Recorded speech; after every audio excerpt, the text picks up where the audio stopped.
situation in Europe has changed radically because of the war in Ukraine. All the red lines drawn after the First and Second World Wars have been violated by the Russian leader Vladimir Putin. We now find ourselves in the middle of a tense debate around the question, are NATO and Russia really preparing for an all-out war? Some say, no, everyone is trying to deter each other, while others warn, we are now at an irreversible threshold. So, which side is closer to the truth? To find the answer, we need to analyze a wide range of issues. From the Russia-Ukraine line to NATO's eastern flank, from European capitals to US lobbies, and from there to Asia-Pacific waters. Let's take a closer look at this big picture with the latest reports and statements and ask, is the world heading for a real confrontation between NATO, one of the largest military blocs in history, and nuclear-armed Russia? Let us examine the latest developments together. Russia's full-scale invasion of Ukraine, which began in February 2022 and has long been characterized as coming to an end soon, is now in its fourth year. Ukraine is still resisting and has even recently taken the war into Russian territory with drone strikes that have reached into Russia's interior. The Kremlin has failed to make the desired progress on the ground and has suffered serious losses in manpower and ammunition. On the other hand, the West is sustaining Ukraine with military and financial aid. It is also strengthening its presence on NATO's eastern flank, conducting major exercises and increasing defense spending. Russia, on the other hand, continues to keep the threat dose high through its nuclear rhetoric and its partners in Belarus and Asia. It is precisely in this environment that NATO secretaries general and some Western leaders are warning, be prepared for war, increase your defense budget, don't underestimate Russia. Who knows, maybe we are witnessing a historical turning point. NATO has warned that the West must increase its preparations for contingencies, including a war with Russia. Rutte urged NATO to prepare for war and warned that Russia could behave as it did in Ukraine. NATO Secretary General Mark Rutte said NATO countries must prepare for war and increase defense spending. Otherwise, Russia may try something like in Ukraine. I am telling you very clearly, we must prepare for war because this is the best way to avoid war, Rutte said. The NATO Secretary General noted that Europe should not show weakness against Russia. From Rutte's point of view, however, the threat does not only come from Russia. The Chinese have also greatly expanded their military capabilities. Germany, in particular, must spend more and produce more, Rutte said by way of example, and must continue to pursue its chosen path steadily, both in Europe and in Ukraine. He acknowledged that Germany has done a lot right since Russia declared war on Ukraine. But given the size of the German economy, we would naturally want them to do much more, he emphasized. He emphasized that Germany needs to prepare for war to prevent it, as its role has changed from being a frontline state to an important NATO logistics hub. Hamburg is preparing to host large-scale troop movements with recent and upcoming military exercises testing readiness. Authorities are expanding crisis management, strengthening cyber defense, and mapping potential civilian sanctuaries. This is not the first time Rutte has spoken about the war in Ukraine and the threat hanging over Western countries in this context. He has recently said that NATO countries should support Ukraine more, as this could turn the tide of the war. Rutte has often said that the future of global security depends on the outcome of Russia's war against Ukraine. He has even suggested using funds from the European Union to buy weapons for Ukraine from the United States. German Defense Minister Boris Pistorius has also warned that the war in Ukraine could spread to neighboring countries.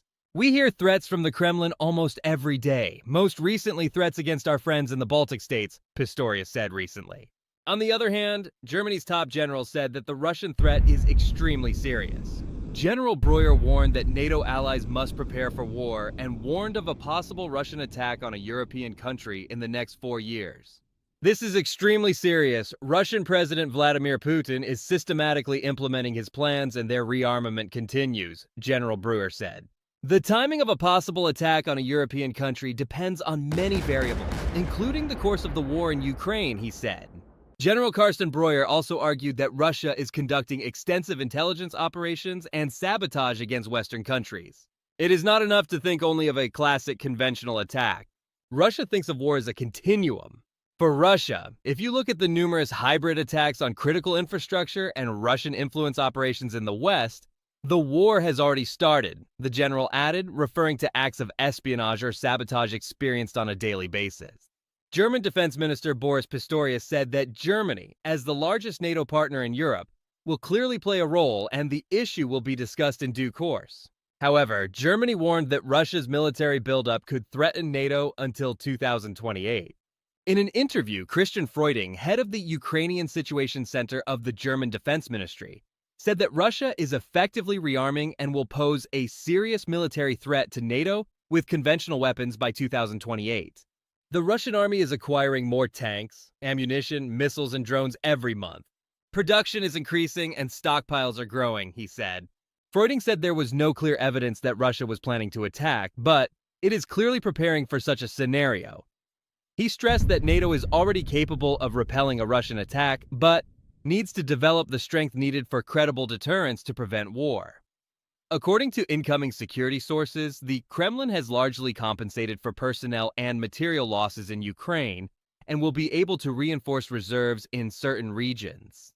Russia is reportedly producing about 3,000 glider bombs a month, weighing up to 3 tons depending on the model, as well as thousands of long-range precision glider bombs with a range of up to 100 kilometers. In addition, Russian companies and volunteers produce around 1.5 million drones a year, including at least 6,000 Shahed drones. Many components of these drones come from China.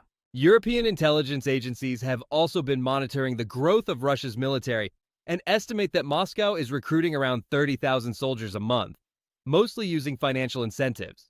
Marie-Agnes Strack-Zimmermann, chair of the European Parliament's Security and Defense Committee, described Russia's military buildup as a major threat to Europe. Russia has an impressive number of troops and a wide range of powerful equipment. But Putin said the war against Ukraine had also exposed Russia's weaknesses. This possibility of Russia launching an attack based on the threats it has made to NATO countries cannot be ruled out. However, U.S. intelligence assessed that Russia is trying to avoid direct military confrontation with NATO and the United States, preferring instead asymmetric actions that fall below the threshold of a global military conflict. Finland, for its part, has reported that Russia is planning attacks on the Baltic states, including Finland and Estonia, as well as Norway, and has not abandoned its plans to carry them out.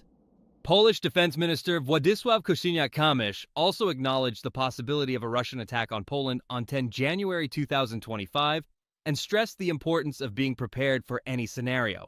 Since 2023, there have been reports based on intelligence sources about the possibility of Russia attacking NATO countries in 2025. In this context, NATO Secretary General has repeatedly underlined the need to support Ukraine even more, saying that Ukraine will not lose the war, we must help it become stronger. NATO Secretary General Mark Rutte disagrees with the view that Ukraine is losing the war, but says the front is moving in the wrong direction. The front is moving in the wrong direction. But at what cost? The Russians are paying the price with 1,000 to 1,500 people killed or seriously injured every day. Yet, the Russians are not achieving their goals. Secretary General, our task is to ensure that they never achieve their goals. So no, Ukraine is not losing, and we have to help them come to a position of strength, he emphasized. Russia, for its part, rejects the idea of NATO countries sending peacekeepers to Ukraine in the event of a ceasefire in the war with Russia, saying such a move could lead to an uncontrollable escalation. Foreign Ministry spokeswoman Maria Zakharova said that this idea is absolutely unacceptable for Russia. As you know, NATO has already begun to take steps to strengthen its defense efforts against possible war scenarios. In 2024, 23 of the 32 NATO allies are expected to meet or exceed the 2% of GDP target set at the 2014 Wales Summit, led by countries like Poland and the Baltic states. At the height of the Cold War, NATO members spent an average of 3.5% of GDP on defense. Today, with a defense spending ratio of 3.9% of GDP, Poland is the highest among NATO members. This year, it has allocated 4.7% and supports President Donald Trump's proposal to increase NATO defense spending to 5% of GDP. In general, defense spending is correlated with countries' proximity to Russia. Belgium, Canada, Italy, and Spain are below the 2% threshold. As the U.S. is even further away from Moscow, it welcomes Secretary General Rutte's efforts to ensure that all allies fulfill their funding commitments. High funding results in more troops on the ground. Recall that at the Madrid summit in 2022, shortly after the Russian invasion of Ukraine, the alliance significantly increased the number of troops called up on short notice. They went from 25,000 troops organized as a NATO response force to 500,000 to combat the Russian threat. The Allies agreed on a new NATO force model capable of mustering more than 100,000 Tier 1 forces within 10 days, with Tier 2 forces putting the total forces on high alert, and 300,000 more Tier 3 forces on standby within 30 to 180 days. These represent national forces that will be made available to NATO command. NATO also continues to take steps to ensure that its members are effectively positioned in sufficient numbers and maintained in a high state of readiness to counter threats. In direct response to threats on NATO's eastern flank, 8 multinational battle groups, led by Canada, France, Hungary, Germany, Italy, Spain, the United Kingdom, Italy, Spain, the United Kingdom, and the United States, maintain a rotational presence in the Baltic states and Poland. NATO aims to harmonize the national and collective defense efforts of the regional defense plans to further enhance coordination. One important national-level initiative is the military Schengen zone announced by Poland, Germany, and the Netherlands. This agreement addresses the need for rapid and flexible troop movements, facilitating the rapid mobilization of forces in key terrains. Forward-deployed forces alone do not guarantee credible deterrence. They must be rigorously trained to operate effectively against realistic and evolving threats in challenging scenarios. NATO has made significant strides in demonstrating and improving this readiness through large-scale exercises. Building on this momentum, upcoming exercises such as Steadfast Dart 2025 and Griffin Lightning 2025 will focus on rapidly deploying Allied forces to NATO's eastern flank and testing their alignment with the regional defense plans. Covering the full spectrum of military operations, these efforts ensure that NATO forces remain prepared for the rapidly evolving tactics and capabilities of potential adversaries. NATO is also reaffirming its commitment to maintaining a credible, adaptable, and unified defense posture by continuously assessing and improving its plans through realistic training scenarios. In other news, NATO was forced to scramble F-35 jets after 4 Russian aircraft were spotted near the border. 2 Russian Tu-95 Bear H bombers flew close to NATO airspace, accompanied by 2 flanker Ds. Norway scrambled 2 F-35 jets on February 4 after 2 Russian Tu-95 Bear H bombers flew close to NATO airspace in the north, accompanied by 2 flanker Ds.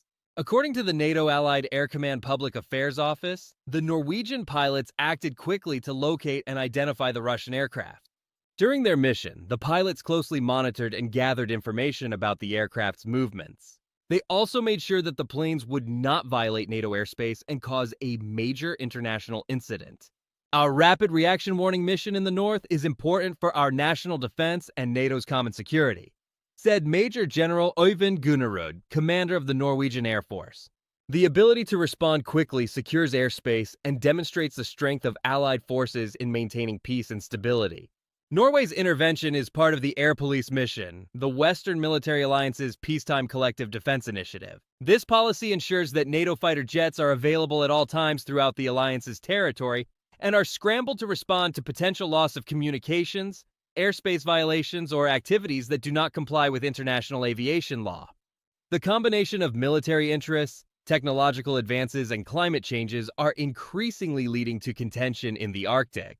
The changing security environment will require careful navigation, the Allied Air Command Public Affairs Office said, highlighting the tensions that exist in the Arctic as Russia continues to escalate its aggressive rhetoric against its Ukrainian allies.